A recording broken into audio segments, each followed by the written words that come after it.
Chapter 1 Infinite Avengers Mansion, New York.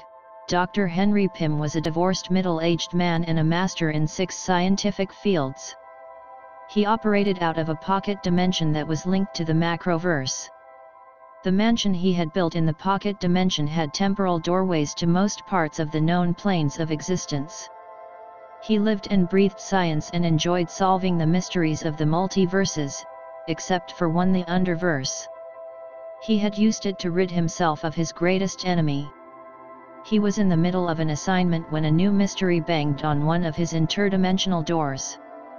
He investigated the disturbance and discovered a small triangular object that vibrated as though a heart was within it.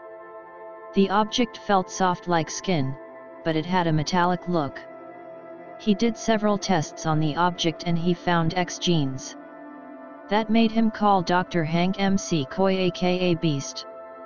He was an expert on the X gene, which caused the branch of humans called mutants, a group that Dr. McCoy belonged to. McCoy came over and he made another discovery. There were gamma properties in the object.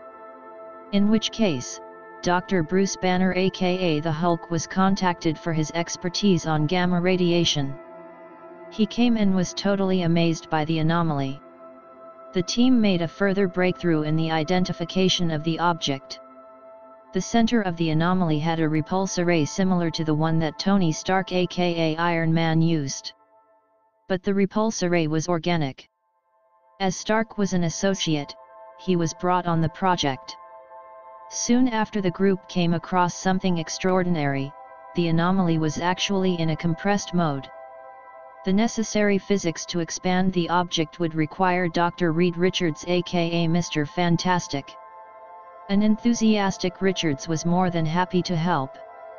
Dr. Richards achieved the goal, and at the end of 3 days the object had turned into a humanoid boy. But he was sick. Traces of vibranium were found in his body and it was determined that they caused the illness. "We have to call T'Challa," said Richards. At that point the spell of discovery was momentarily broken in Pym's mind. "No," he said defensively. "Why not?" asked Stark. "Are we really going to debate this?" inquired Hank as he focused on Pym. Stark, Banner and Richards also stared at Pym. He could feel the peer pressure building around him. "All right," he said. He wished he hadn't, because his previous project dealt with finding Wakanda's spy communication network in the United States. The government had asked him to do it. Richards and Stark contacted T'Challa. They told him it was an emergency and to drop everything. Chapter 2 T'Challa entered the Infinite Mansion through the interdimensional door that had shown up in his home. He checked the Kimoyo that he was using to stay in contact with Ororo and it was unable to send out a signal. "Damn it," he muttered. He held the door handle and it was locked. He gave it a good pull but the door didn't budge. "How odd," he pondered. "Sword, could you get us out of here?" he whispered. The time-space computers on his sword hilt replied, "The pocket dimension is constantly shifting. It will not be easy to locate a direct route back home." "All right." He looked up at the pastel white grand hallway. Portraits of different Avengers lined both walls. His portrait was in the center. T'Challa reflected on how he became an inventor and physicist. It was his late father's intention for T'Challa to be scientifically inclined. From an early age T'Challa was taught problem solving and the complexity of the problems increased as he got older. Mathematics became a second language to him and his creativity led to many inventions. The hallmark of his creativity was the techno-jungle in Wakanda. The techno-organic labyrinth was the center all major scientific study in the country. His inventiveness also led to the creation of the Wakanda Design Group company that supplied the Avengers with air transportation crafts. The sword attached to his back was the latest great invention. It was constructed from dark force energy, time-space computers and nano-robots. As T'Challa walked along the unfamiliar hallway, it was his first time in the Infinite Mansion. he thought about the 5 other gods of science in the building. Reed Richards was a personal friend and T'Challa worked well with him. Also McCoy was a former teammate on the Avengers. Tony Stark was a competitive associate and a business rival. T'Challa hadn't worked often with Bruce Banner, but he had battled the man's alter ego, the Hulk. Pym was a question mark. When T'Challa had joined the Avengers, Pym had befriended him, but of late they had not spoken. T'Challa, Richards said, as he ran along the corridor. Why is he running? T'Challa pondered. Reed, what's the emergency? He asked. Come quickly, said Richards. The grey band of hair on either side of his head stood out. His body stretched over several feet in an effort to return from whence he came. T'Challa's peak human running speed allowed him to keep up with Richards, who had made his molecules elastic. The rangy man opened a door and disappeared. T'Challa followed him. What is going on? T'Challa emerged in a multi-level laboratory. There were dormant robots hung on racks. A chemistry lab was next to a physics lab. Everything was neatly in place and sterile. The scientific team was in the center of the first level. T'Challa, greeted McCoy. He had blue fur from head to toe. His eyes were cat-like and he wore the customary X-Men combat suit. Hank, said T'Challa cordially. Panther, come quickly, said Banner. He was a relatively short and meek-looking man. Dr. Jekyll would have been an apt title. The particles that pervaded the air struck T'Challa in the face. He realized that his hyper-awareness had found something. The particles were intoxicating, mesmerizing. They were pheromones. Wait. Something is not right. Don't you sense it? He asked. No time, said Stark as he held the Black Panther's arm. We have to save the child.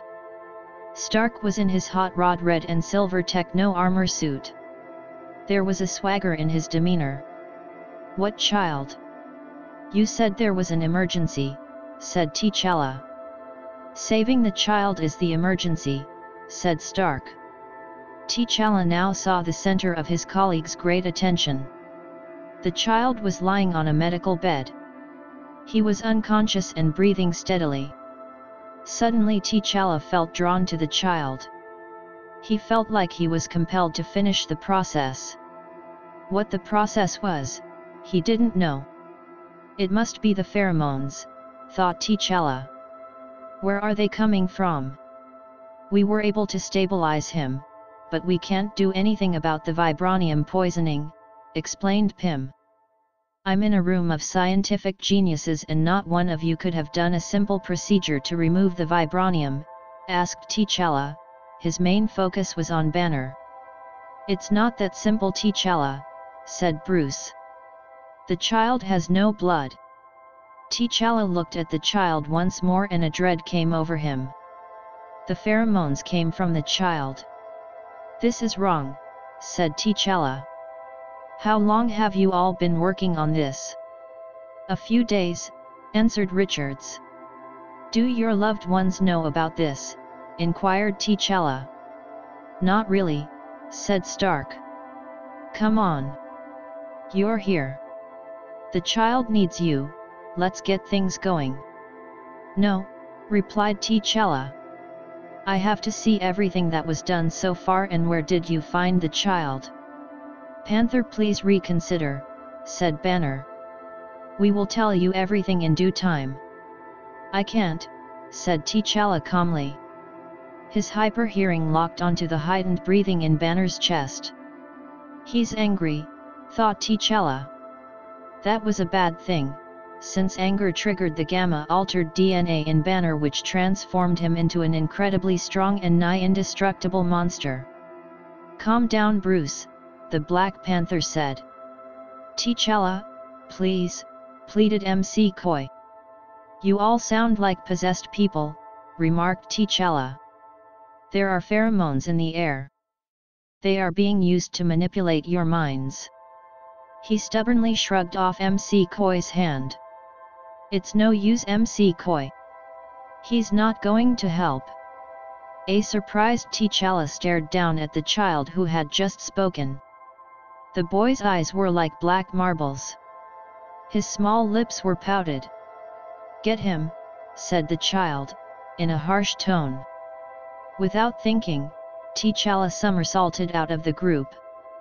He was still in a daze upon landing. He was awakened by the sound of Iron Man's repulsors warming up. The weapons were in the center of the man's hands. Move! T'Challa sprinted out of the laboratory. The repulsor beams whizzed past his head. He heard the angry Bruce Banner as he transformed into the Hulk. Sword, how is that opening coming along? Asked T'Challa. Unable to find one, replied the sword. Suddenly a wall appeared in the corridor to impede T'Challa.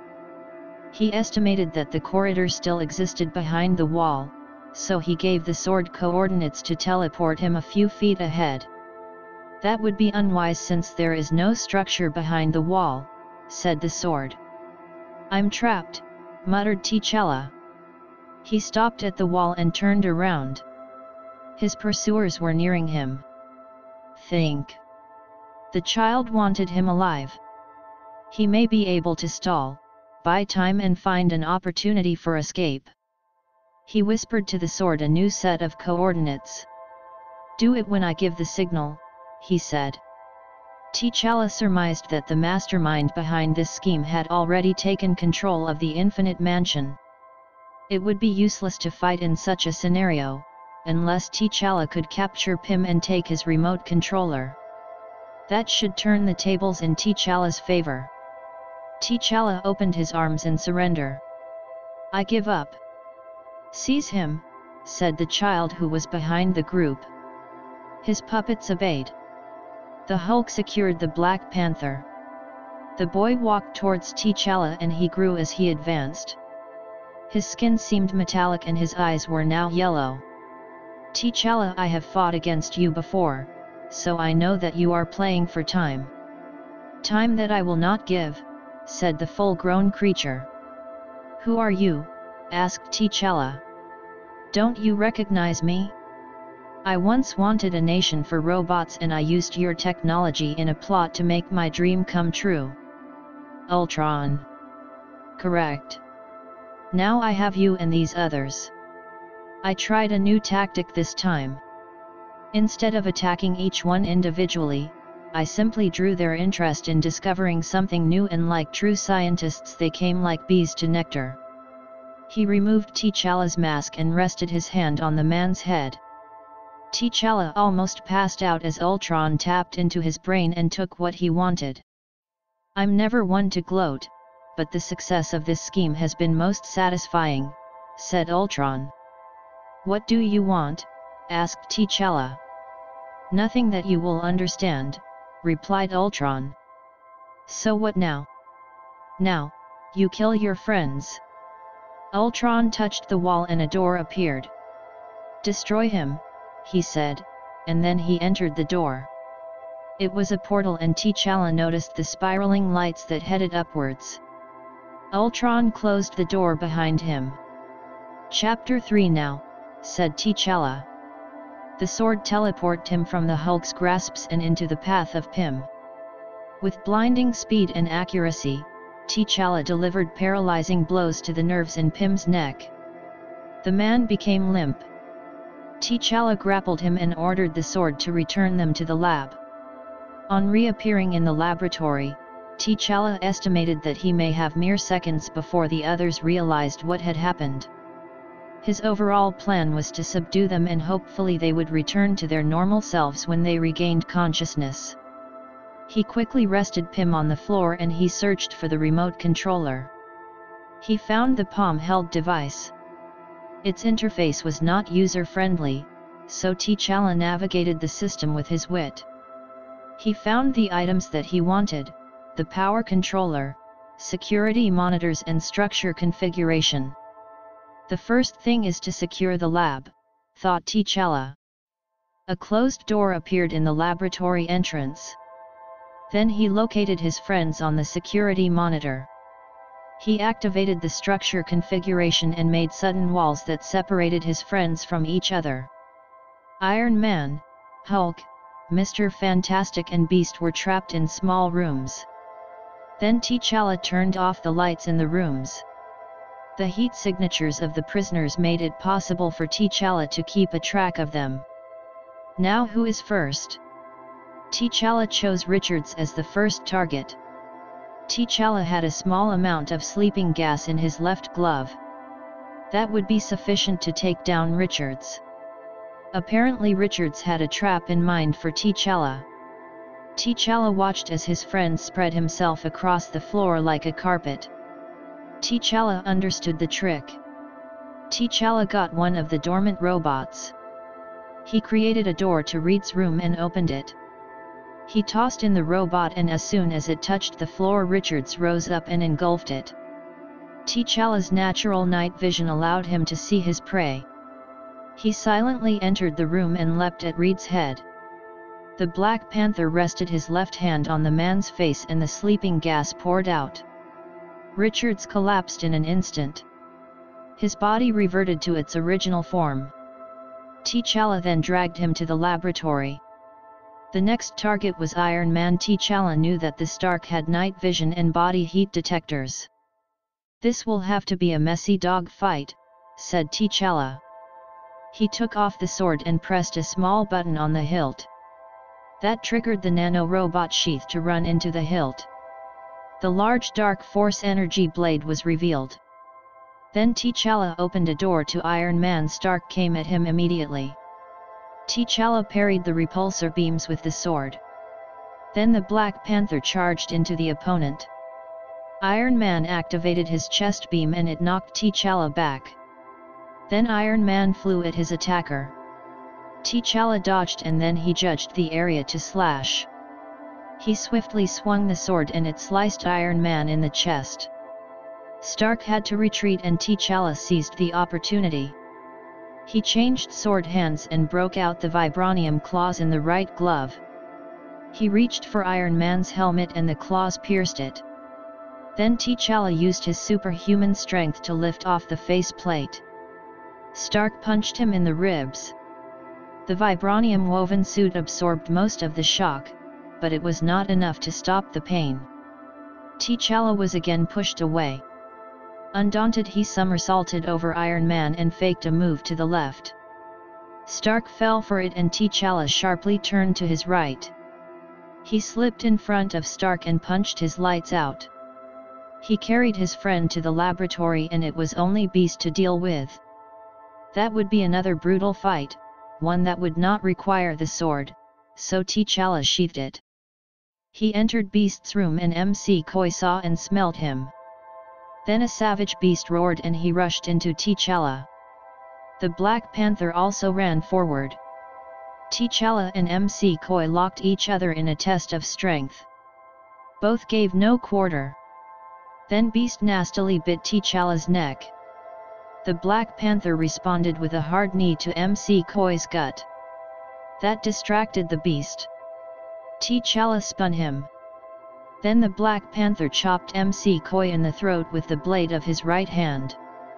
With the blood pumping, T'Challa made a high spinning kick and it connected with MC Koi's head, knocking the Beast unconscious. Now, T'Challa had no delusions that he could stand toe-to-toe with an enraged Hulk without decapitating him. T'Challa just needed Banner to burn out and then revert to his human form. The solution was to drop the Hulk into multiple and ever-changing levels. "I will let him walk around a little bit," said T'Challa. Then T'Challa reopened the communication channels for the mansion. He got responses from Pepper Potts, Susan Richards, Betty Ross, and Agent Brand. He told them the situation and then he contacted Ororo. Chapter 4. Ororo was taking the time to research Balthazar, the great being that the couple were unable to defeat. Balthazar was first observed after the Great Cataclysm, thousands of years ago, and Ororo looked at that period for any clues for possible weaknesses in the entity. Her Kimoyo rang and she knew it was T'Challa. "Hello honey," Storm said on answering. "Darling, I'm glad to hear your voice." Ultron had the others under his influence. "There was no emergency," said T'Challa. "So you handled it?" "Not really. The guys are still unconscious and Ultron got away." "Are you all right?" "Yes." "Would you tell me if you weren't?" Ororo asked rhetorically. "And how did you overcome the Hulk?" "I have him running around in circles in the mansion." "So what do you have in mind to solve this?" "Gather the guys and go after Ultron." "Did he give a reason for doing this?" "He gave nothing away," replied T'Challa. "Also I called the loved ones of the guys, so they are aware of everything." "Good. I know that Susan and Brand would have been worried," said Ororo. "So I'll see you later." "Yes." "Good, because I may have found something that will help us take down Balthazar." "What is it?" "I'll tell you later." "Don't break your promise." "All right," said T'Challa, and he understood the double meaning in her words. There was always the chance that one of them would die on a mission and it loomed on their marriage. He ended the call, and then he concentrated on the laboratory records of the last 3 days. The Underverse, Ultron created a box from piece of his body. He poured the knowledge that he had stolen from the Six into the box. He glided into the narrow structure that was constructed from giant composites of the particles that permeated the Underverse. "You have returned victorious," said the entity that dwelled inside the structure. Ultron couldn't see the speaker. "Yes. Now fulfill your promise." "Make me an army," said Ultron. "First I must see what you hold," said the entity. The box was plucked out of Ultron's hand by an unseen force. The box flew into the cavity of the structure. "It is true," said the entity. "Your army shall be built." The Infinite Avengers Mansion, the Hulk finally relaxed and Bruce Banner returned. T'Challa came for him. "Panther, what's going on?" inquired Banner. "We have to find that out," replied T'Challa, and he guided Banner through the portal door. The others had regained consciousness. Stark had used a portal door to get a new armor suit from Pepper Potts, since the Dark Force Blade's cut couldn't be healed by the old suit's nano-robots. Richards had called his wife and Beast contacted his girlfriend. "Hey guys," said Banner. "For every moment you are angry you lose 60 seconds of happiness." Ralph Waldo Emerson, said MC Coy in an all-knowing tone. "My friend, you seem to be quite short of some happiness." "Tell me about it," said Banner. "So I'm guessing we were under mind control and T'Challa stopped it." "Correct, and Ultron was behind it," said Pym. "Your creation really has a way of coming back to haunt you," said Stark. "Right now we have to locate him," said Richards. "I saw briefly into the door he used to escape." "The lights were spiraling upwards," pointed out T'Challa. "Upwards you say," Pym said, "then he went to the Underverse." "Which is?" asked Stark. "Which is the last known plane of existence beneath ours," replied Richards. "What are we waiting for then?" asked Stark. "It would be wise to go in with a plan," said MC Coy. "We may not have time for a plan," interrupted Pym. "What do you say, Banner?" "We should go immediately," replied Banner. "I think we need a plan of action," said Richards. T'Challa: "I think we should plan something quickly." "We have already lost plenty of time," said T'Challa. "I'm going now," said Pym. He picked up the controller.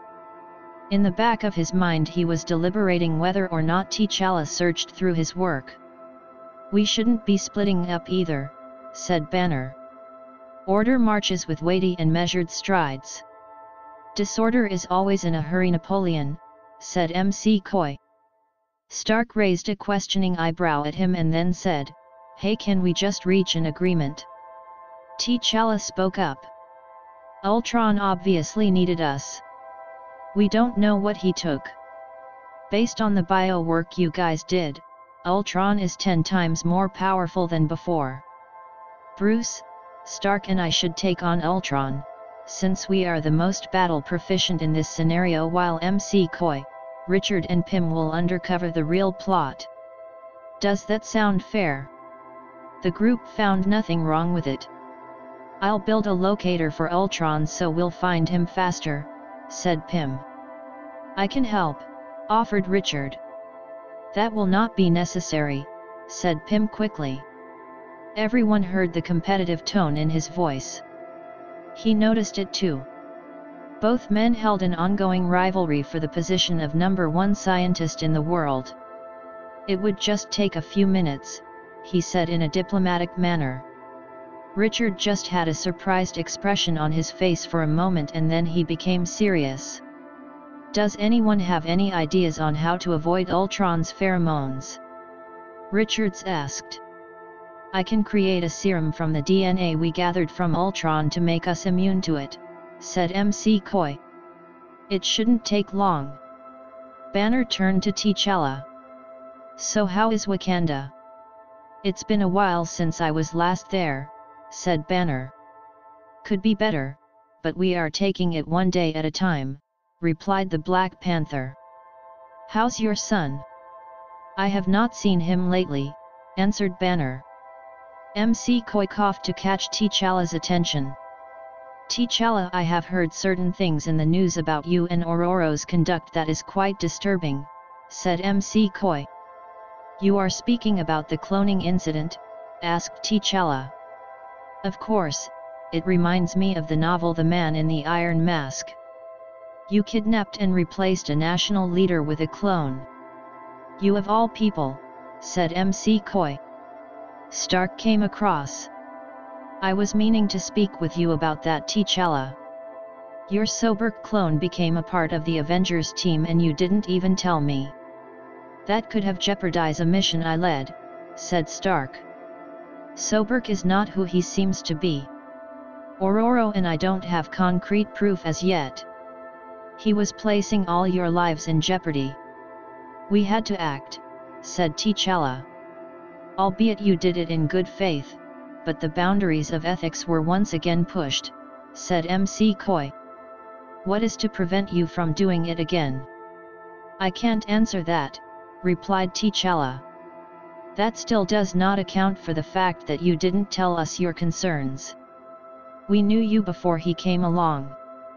"Your word would have carried weight," said Stark. "Really?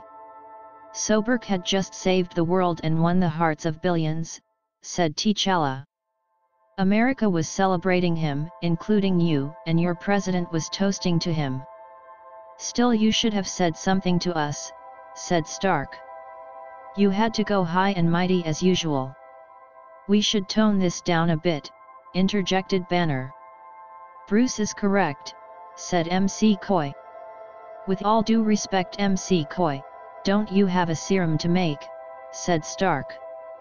"Of all the snarky things to say," said McCoy as he moved along.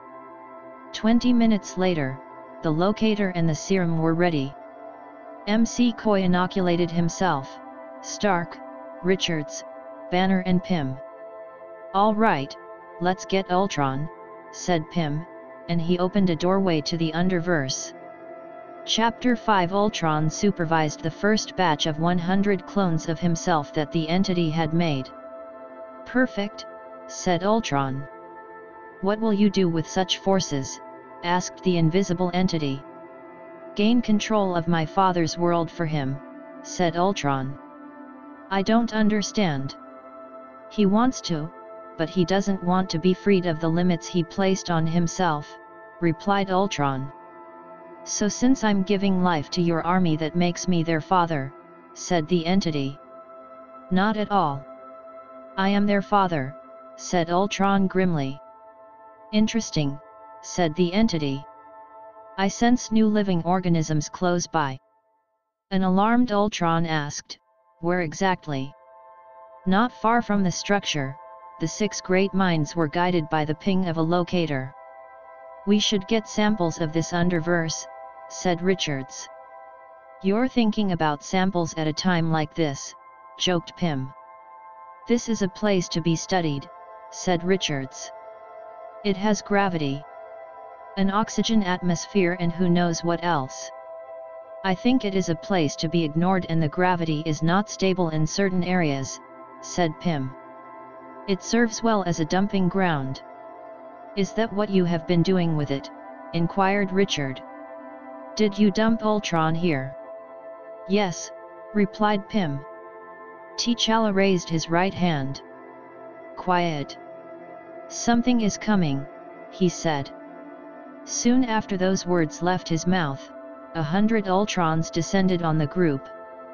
The attacking force flew above the 6 like a swarm of locusts.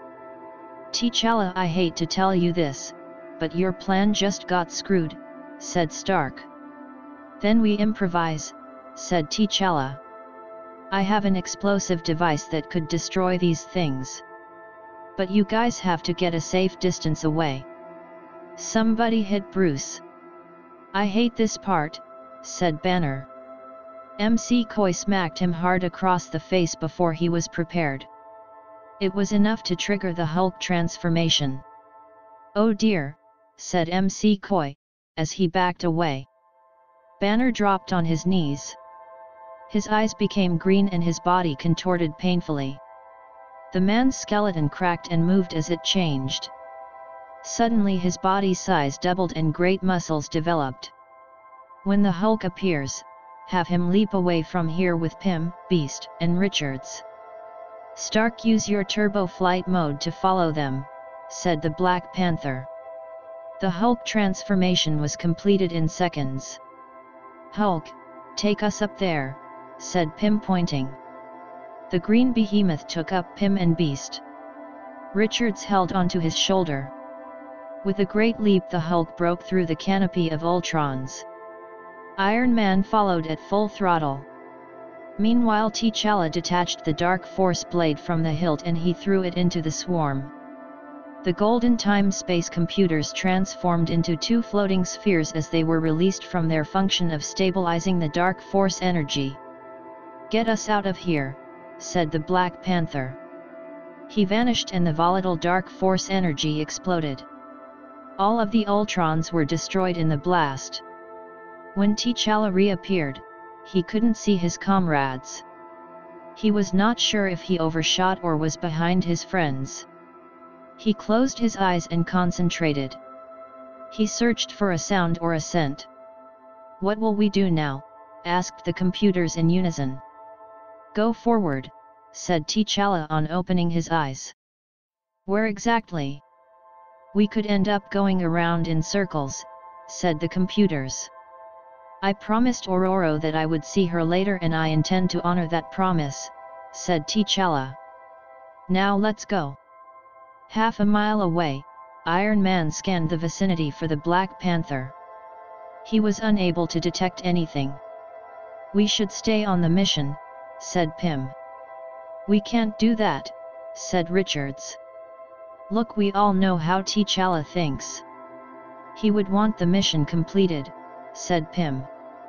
"An Ultron is extremely close by." He raised the locator screen to Mr. Fantastic's face. "See," said Pym. The locator pinged louder. "He's here," said Iron Man while looking up at the approaching flying object. Ultron came overhead and he hovered above the group. Black Panther sacrificed himself. "It was a waste of time," said Ultron. "I only want Pym, the rest of you will die." "Shut up," said Hulk. The green giant leapt and caught Ultron. Hulk smashed his forehead into Ultron's face. No damage done. In a great show of strength, Ultron shoved the Hulk away. "This is bad," said Iron Man as the Hulk crashed into the ground. "Ultron, stop this," shouted Pym. His creation didn't have time to respond as Hulk leapt at him once more. Ultron swung a right hook that the Hulk dodged. He counter-attacked with a left jab and that knocked Ultron to the ground. "Can I get in on the action?" asked Iron Man as he hurtled into Ultron. Beast and Richards scampered to the scene and they tried to restrain Ultron. Iron Man was clobbering Ultron without mercy. "I'm beyond all of you now," shouted Ultron. He kicked Iron Man away and flung Beast from his side. Richards was wrapped around him like Python. "I will tear you apart," said Ultron. His eyes gleamed as the optic lasers prepared to fire. Pym saw that and he fired darts from a mechanical band on his wrist. The darts flew into Ultron's face and it allowed Richards the time to escape.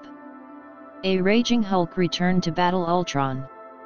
They exchanged a flurry of punches that would have dropped skyscrapers. But neither fighter fell from the incredible blows. A distance away from the battle, T'Challa heard the noise. At the same time he was aware that he was being watched. "You can show yourself. I know that you are here," he said. "I have no physical form that your senses can perceive," said the entity. I was correct, T'Challa thought. "What are you?" he asked. "From the knowledge that Ultron brought to me, I now know that I'm to be called an abstract. A high-level being that has been born from the universes and is a part of a larger tapestry of life." "Which universe do you come from?" "This one here. I now understand that debris and particles from the clashing of the other planes of existence have filtered down here and my sentience was created," said the abstract.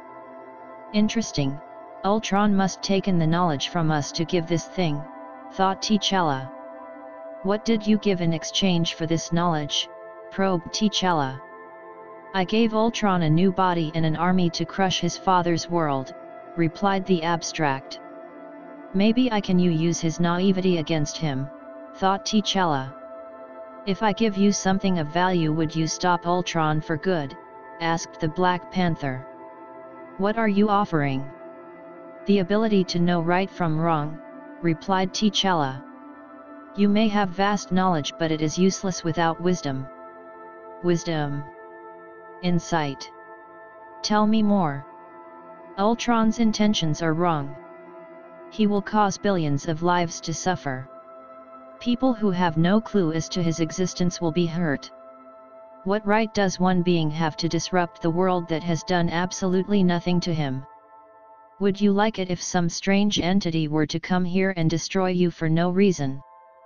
"No," replied the abstract. "Well, there is the insight. I will stop Ultron," said the abstract. Chapter 6. In the heat of the battle, Ultron suddenly shut down. That didn't stop the Hulk from knocking Ultron onto the ground and stomping on him. "Hold on, Hulk," said Beast. "It is over." He held the Hulk firmly. The Juggernaut stared at him at first in anger and then he relaxed. Pym and Richards looked over the body. "Maybe his power source ran out," speculated Pym. "Or he was remotely deactivated," said Richards. "Either way, it is over and now we can find T'Challa," said Beast. "No need to," said T'Challa, as he appeared nearby. "I got a lift from the abstract that lives here. It gave Ultron the new body and the army to invade Earth in exchange for our knowledge." "So, there is more to this place," said Richards. Pym said nothing. He rubbed his left side gingerly from the blows he received in the fight. "We'll take Ultron back and secure him permanently," said Stark. "What about the abstract?" "We should keep in contact with it," said Richards. "I think that is possible," said T'Challa. "Then I'll return to speak with it," said Richards. "Pym." Pym merely looked at him in a dazed-like manner. "Of course." "Are you all right?" inquired Stark. "I'm okay," replied Pym. Beast realized that Pym may have felt responsible for what had happened. "It is all right, Pym. You could not have known, Beast said. I said that I'm fine. Let's go already, said Pym. He created a temporal door and the group entered it.